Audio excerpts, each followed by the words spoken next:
चिखलदरा तालुक्यातील वसंतराव नाईक आदिवासी आश्रमशाळेमध्ये एक मोठी दुर्घटना घडली आहे। पाण्याच्या टाकीच्या दुर्घटनेमध्ये एका निरागस मुलीचा बळी गेला तर 3 मुली गंभीर जखमी झाल्या आहेत। या घटनेने संपूर्ण परिसरात हळहळ व्यक्त होत आहे। शासकीय मदत जाहीर, आमदार काळे यांनीही केली आर्थिक मदत। आम्ही या घटनेचा सखोल आढावा घेतला असून जखमी विद्यार्थिनीची प्रकृती स्थिर असल्याचं डॉक्टरांनी सांगितलं। 8 मतदारसंघाच्या चिखलदरा तालुक्यामध्ये राहणाऱ्या वसंतराव नाईक आश्रमशाळेमध्ये झालेली दुर्घटना, या दुर्घटनेमध्ये पाण्याची टाकी कोसळून 3 मुली गंभीर झाल्या आणि 1 मुलीची मृत्यू झाली होती। त्या मुलीला संस्थेकडून 7 लाख रुपये मदतीला देण्यात आली। आदिवासी अप्पर आयुक्त यांच्याकडून आणि संस्थेकडून एकूण 7,25,000ची मदत ही आमदार केवलराम काळेच्या माध्यमातून झाली। एकूण ही घटना काय होती, वसंतराव नाईक आश्रमशाळेची अधीक्षिका आपल्यासोबत आहे, जाणून घेऊया। 6 ते 7चा जेवणाचा टाइम होता आणि मुलं मुली सगळे जेवणाकरता बसलेले होते। तर काही मुली जेवण करत होते नेहमीप्रमाणेच, काही मुली खरकटं टाकण्याकरता टाकी, सिमेंटची टाकी आणि प्लास्टिकची टाकीमधला जो भाग आहे आणि नेहमी त्यांची जी खरकटे टाकण्याची व्यवस्था केलेली आहे त्या ठिकाणी खरकटं टाकण्याकरता विद्यार्थिनी आणि मुलं मुली जात होते आणि अचानकच टाकीचा उजवा भाग खाली कोसळला आणि त्यामध्ये 4 मुली म्हणजे आतमध्ये होत्या। तर एक राधिका हिरा जामुनकर वर्ग 9वा आणि सुमरती सोमा जामुनकर वर्ग 8वी आणि राणी मुंगसा धांडे वर्ग 8वी आणि अनिशा भुरिया शेलूकर वर्ग 9वी अशा 4 मुली होत्या। तर आम्ही तसंच जसं कोसळला भाग तसंच आम्ही अधीक्षक सर, मी, आमचे सर्व चतुर्थ कर्मचारी, सर्व जेवढेही तिथे हजर होतो तेवढे सगळे आम्ही लगेच धाव घेतली आणि त्या मुलींना त्या मलब्यातून बाहेर काढलं आणि लगेच गाडीमध्ये बसून आम्ही हॉस्पिटलला त्यांना भरती करण्यात आलं, प्रायव्हेट हॉस्पिटलला रावत। तुमच्या शाळेच्या इमारती जीर्ण झाली म्हणून त्याचं स्ट्रक्चरल ऑडिट केलं आहे का, किंवा ती जीर्ण झाली किंवा काय कारण होतं की ती तुम्हाला माहिती नाही मिळाली त्याची?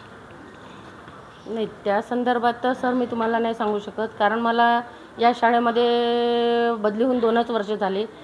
याबद्दल तर मला काही कल्पना नाही आहे। शाळेचं म्हणजे जागाही बदलणार होती असं काही विषय? हां, शाळेची जागाबद्दल सांगू शकते की ज्या ठिकाणी आता मुलींचं हॉस्टेल आहे, वसतिगृह आहेत, तर त्याच ठिकाणी जागेचं बांधकाम आपण चालू करणार होतो। तिथेच शाळेची पण व्यवस्था आणि त्याच ठिकाणी मुलामुलींचं हॉस्टेलची पण व्यवस्था, स्वयंपाकगृह वगैरे म्हणजे टोटल शाळा आपण त्या ठिकाणी बांधकाम सुरू करणार होतो। एकूणच आता उपचार कसा, याची तब्येतबद्दल आपण आढावा घेतला?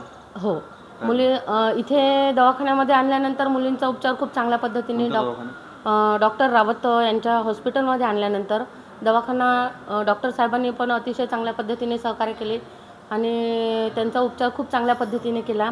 आणि विशेष म्हणजे तसेच आमचे संस्थेचे अध्यक्ष गौरवभाऊ काळे साहेब, आमदार साहेब यांनी खूप चांगल्या पद्धतीने मुलींना सहकार्य केलं आणि आजपर्यंतचा त्यांचा पूर्ण खर्च पण संस्थेकडूनच होत आहे आणि त्यांना कुठल्याही पद्धतीची म्हणजे कुठल्याही प्रकारची कमी पडू नाही देत आहे आणि केवलराम काळे यांनी खूप चांगल्या पद्धतीने त्या मुलींच्या उपचाराची दक्षता घेतलेली आहे आणि काळजी घेतलेली आहे। एकूणच या संपूर्ण विषयानंतर जी मृतक मुलगी आहे सुमरती, तिला काय मदत करण्यात आली आहे पूर्ण तुमच्याकडून, संस्थेकडून आणि आदिवासी आयुक्तांकडून? हां, जी मृत मुलगी आहे सुमरती सोमा जामुनकर गांगरखेड्याची, त्या मुलीला संस्थेकडून अप्पर आयुक्त यांच्याकडून 7 लाख रुपये 7,25,000ची मदत देण्यात आलेली आहे आणि तिचा अंतिम संस्कार पण खूप चांगल्या पद्धतीने करण्यात आलेला आहे। क्या हुआ था उस दिन, दुर्घटना क्या हुई थी और अभी उपचार कैसे शुरू है? आपको वहाँ क्या हुआ हमारे को नहीं मालूम सर, हम तो गांव में था। हमारे को सर ने फ़ोन लगाया, गाड़ी से लेने आया था, हम आ गए। क्या हुआ था फिर? हाँ, क्या हुआ था फिर बच्चों को, तुम्हारे बच्चों को नॉर्थ स्कूल में हुआ, हमारे को नहीं मालूम। यहाँ पर देखने? हाँ, यहाँ पर हम देखने पाया। यहाँ इलाज कैसा हुआ? इलाज अच्छा हो रहा।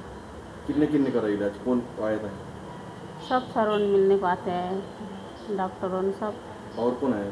चलो, अध्यक्ष आमदार साहब सब आते हैं। हमारे को केवलराम काळे ने हमारे बच्चों को प्राइवेट अस्पताल में भर्ती किया उन्होंने हमारा सब अच्छा किया, उनको बहुत बहुत धन्यवाद। आता बरी आहे तब्येत त्यांची, एकीचं ऑपरेशन झालेलं आहे, दोघांची आज त्यांना सुट्टी येऊन राहिली, व्यवस्थित आहे, चांगली आहे प्रकृती। आले तेव्हा कशी स्थिती? मार लागलेला होता, 3 पेशंट होते, एकीचं पायाला फ्रॅक्चर होतं आणि दोघांना किरकोळ मार होता, एकीचं दुसऱ्या पेशंटला पायाला फ्रॅक्चर होतं पंजाला। आता दोघांची प्रकृती, तिघांची प्रकृती चांगली आहे। डिस्चार्ज 2 जण डिस्चार्ज होता, एक आहे सर। उस दिन बच्चों ने खाना खा रहा था तो उनको वो कराटा फेंकने गया था, तो उनको वो अचानक से टाँकी गिर गया, तो उनको मालूम नहीं थे। अडेक्सा में 2 गुर्जियों सब था, फिर इनको उठाया, फिर दवाखाना लाया, फिर इलाज कराया। क्या है सब टाइम पर इनको सब सुविधा मिली? हाँ मिली। उपचार आपका सही हुआ अस्पताल में? हाँ कौन कौन आया था? पूरा अडेक्सा में 2 गुर्जियों, पूरा चपरासी, पूरा मामून और संस्था के जो आमदार वगैरह, आतिशा आमदार, मर गए वालों को पैसे भी दिया, कलराम काड़े ने, सबका धन्यवाद। रानी मुंसलाने। क्या हुआ था उस दिन मैं पानी ढाक दे रहा था तो अचानक से धक्का लग गया, उसमें पता ही नहीं चला और वैसा हो गया। उसके बाद तो मैं उठ के एक साइड बाजू हो गया, फिर बेड के नीचे दुखने लग गया, तो और इधर दवाखाना में लेके आ गया। उपचार कैसा हुआ? दवा गोली और सलाइन सब किया, अच्छा है। अभी तबीयत कैसी? अच्छा है ना। युवती मेळघाट येथील आश्रमशाळेतील दुर्घटनेची सविस्तर माहिती। या दुर्घटनेने आश्रमशाळांमधील विद्यार्थ्यांच्या सुरक्षिततेचा प्रश्न पुन्हा एकदा ऐरणीवर आला आहे। प्रशासनाने तात्काळ मदतीची घोषणा केली असली तरी भविष्यात अशा घटना पुन्हा घडू नयेत यासाठी कठोर उपाययोजना करण्याची गरज आहे। आम्ही या घटनेचा पाठपुरावा करत राहू। तोपर्यंत पाहत रहा सिटी न्यूज।